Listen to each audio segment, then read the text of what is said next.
bago po ako matatapos bilang Pangulo, magkakaroon na tayo ng subway dito sa Pilipinas.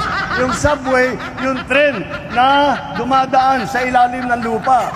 Yung nakikita po natin, dati nakikita lang natin sa sine yan. Meron na po tayo dito sa Pilipinas niya.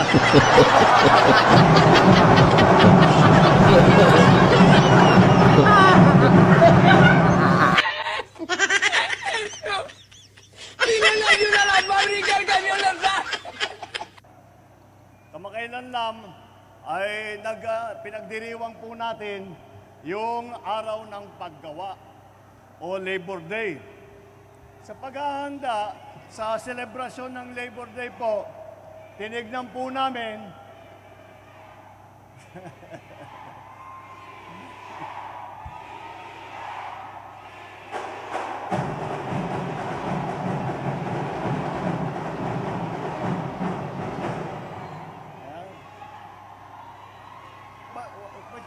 basta BBM!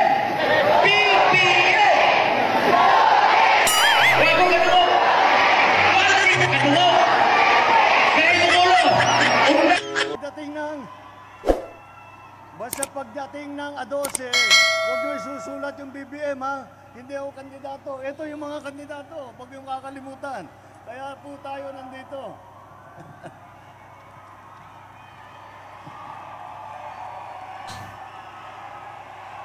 Ngunit, maaasahan mo, pag naluklok itong mga kandidato natin sa Senado, hindi nyo na po kailangan isigaw ang BBM dahil lagi akong nasa likod nila, lagi kami ang nagsasama, lagi kami ang nagtutulungan, at lagi naming iniisip ang kapakanan ng ating mga minamahal na kababayan. Yun po ang maaasahan ninyo. Kagaya po ng aking nabanggit, pinagdiriwang po natin ang Labor Day. At bilang paghanda sa araw na yon, dahil napakahalaga po ng ating mga manggagawa. Para sa akin po, ang pinakamalaking puhunan ng Pilipinas ay ang ating mga manggagawa. Kaya naman nakita naman ninyo, sumikat tayo ng husto, hindi lamang dito sa Pilipinas, kung hindi sa buong mundo. Dahil sa galing, dahil sa sipag, dahil sa husay ng ating mga overseas workers, dito naman sa Pilipinas. Kaya naman po, ay may pagmamalaki po namin. Nung tinitignan po namin ang mga statistiko, natuwa naman po kami na ngayon po, dito sa Pilipinas, tayo po ay nasa pinakamababang unemployment rate sa 20 taon na nakalipas.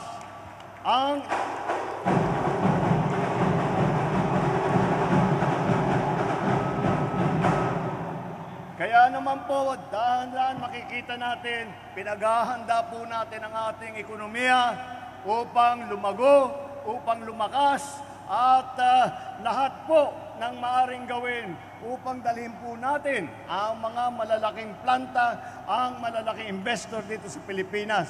Kaya naman po, masasabi ko naman, meron naman tayong masasabi na matagumpay naman po ang ating mga sinusubukan dahil trilyon-trilyon na po na piso ang pumapasok na investment dito sa Pilipinas. Kaya alam niyo po, may kinalaman po itong isang anak ng Batangas dito dahil alam niyo naman, Secretary of Finance natin po, si Secretary Ralph Recto.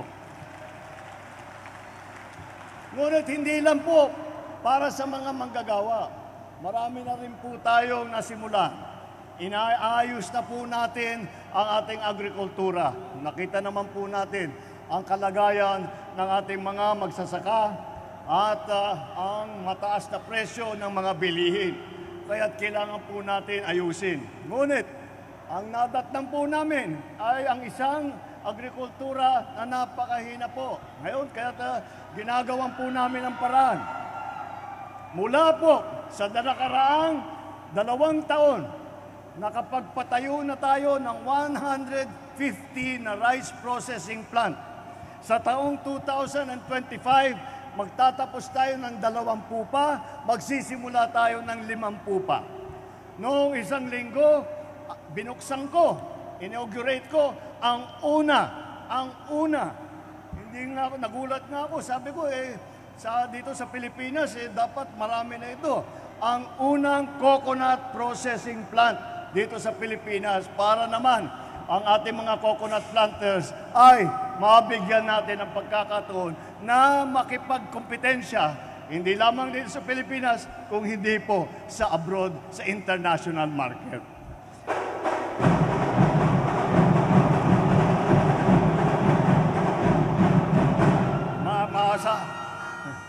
Ang infrastruktura po, napakarami nating nasimula na proyekto, na programa. Ay siguro lahat po ay mga para maging mas mabilis ang pagpunta ng ating mga kababayan, ang pagtransporta ng ating mga bilihin mula sa mga magsasaka hanggang sa merkado po. Ginagawa po natin lahat yan. At para sa lalo na sa mga trabahador, lalo na sa Maynila, alam naman ninyo, napakalaki ng problema ng traffic. Kaya ginagawan po natin ang paraan. Bago po ako matatapos bilang Pangulo, magkakaroon na tayo ng subway dito sa Pilipinas. Yung subway, yung tren na dumadaan sa ilalim ng lupa. Yung nakikita po natin, dati nakikita lang natin sa sine yan. Meron na po tayo dito sa Pilipinas niya. Panayang patayo po natin ng mga dam. Panay po ang patayo natin ng mga flood control project dahil nagbabago po ang panahon. At marami pa tayong kailangan gawin. Dahil ngayon, napakabigat. Pagdating ng bagyo, napakabigat. Noong Disyembre, inabutan tayo ng 6 na bagyo sa loob ng 1 buwan. At palagay ko, hindi pa nangyari yun. Kaya kailangan, alam naman natin ang mangyayari yan, kailangan po natin mag-adjust. Kailangan natin pagandahin ang ating flood control. Hindi lamang yan, itong flood control, kasama na rin po yan, yung pag-iipon ng tubig para mainom ng mga household at para sa irigasyon sa agrikultura. Lahat po ginagawa natin yan. Meron din po tayong tinatayo para yung kuryente, hindi na tayo magkulang.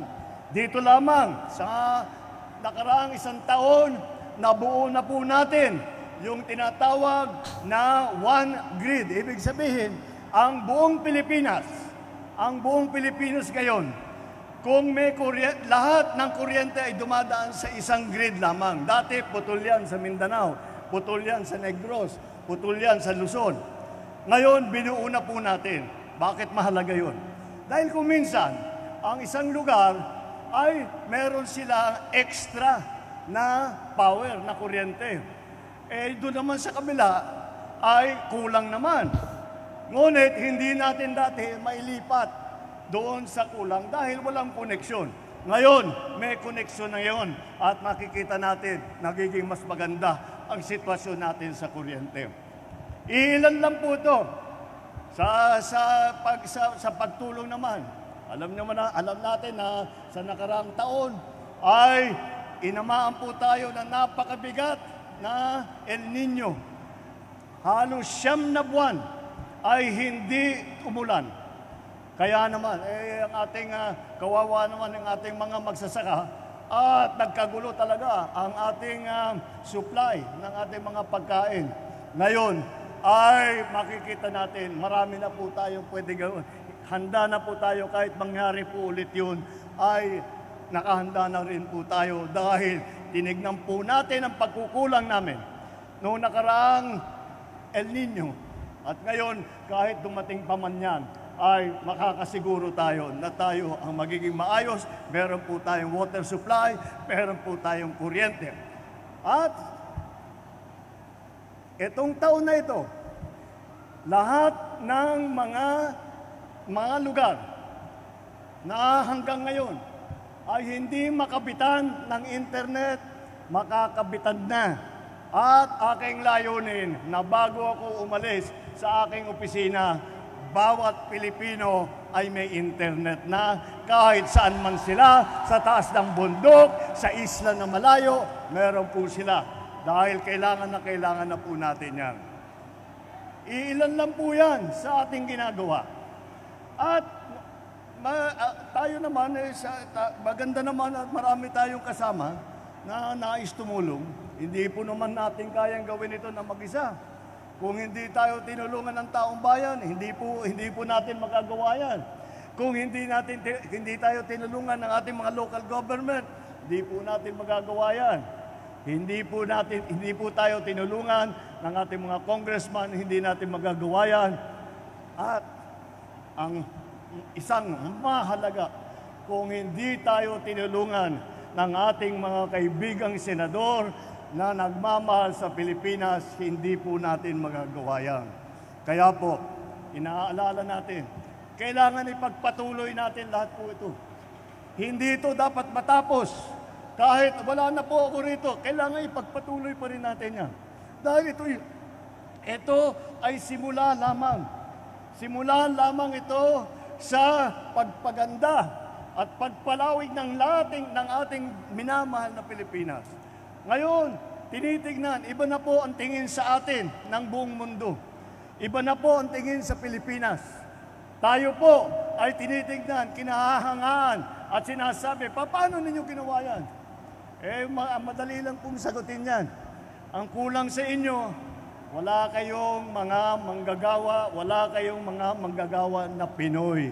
Ako, meron. Yun ang lamang ko sa inyo. Magaling ang aming mga manggagawa. Magaling ang Pinoy.